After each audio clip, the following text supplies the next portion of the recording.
আসসালামুয়ালাইকুম welcome back to my channel Farhana's recipe. আজকে আপনাদের তৈরি করে দেখাবো মাইক্রোওয়েভ ওভেনে কিভাবে নুডলস রান্না করা যায়।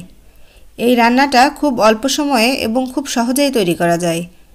নুডলস কিন্তু আমরা কম বেশি সবাই পছন্দ করে থাকি।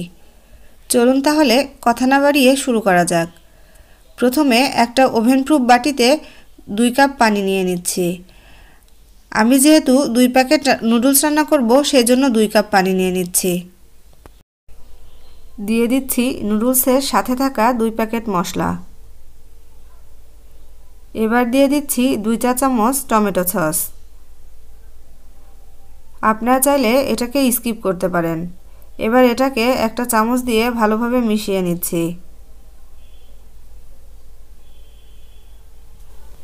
মেশানো হয়ে গেছে। এবার দিয়ে দিচ্ছি নুডলস।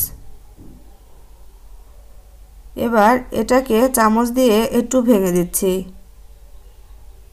যাতে করে মশলাটা নুডলসের গায়ে সমানভাবে লাগে। আমার ভিডিওটি ভালো লাগলে অবশ্যই লাইক, কমেন্ট এবং শেয়ার করবেন আর আমার চ্যানেলটিকে প্লিজ সাবস্ক্রাইব করবেন। এবার এটাকে মাইক্রোওয়েভ ওভেনে দিয়ে দিচ্ছি।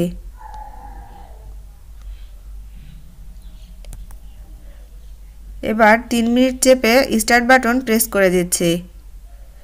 3 মিনিট পর একটা চামচ দিয়ে ভালোভাবে নেড়ে মশলাগুলোর সাথে ভালোভাবে মিশিয়ে নিচ্ছি। আবারও একইভাবে 3 মিনিটের জন্য রান্না করে নেব।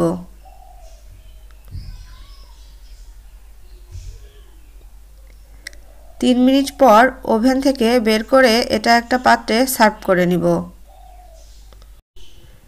দেখুন কতটা পারফেক্ট হয়েছে। আপনারা বাসায় অবশ্যই ট্রাই করবেন। আশা করি আমার এই ভিডিওটি আপনাদের অনেক উপকারে আসবে। ভালো থাকবেন, সুস্থ থাকবেন আর আমার পরিবারের জন্য দোয়া করবেন।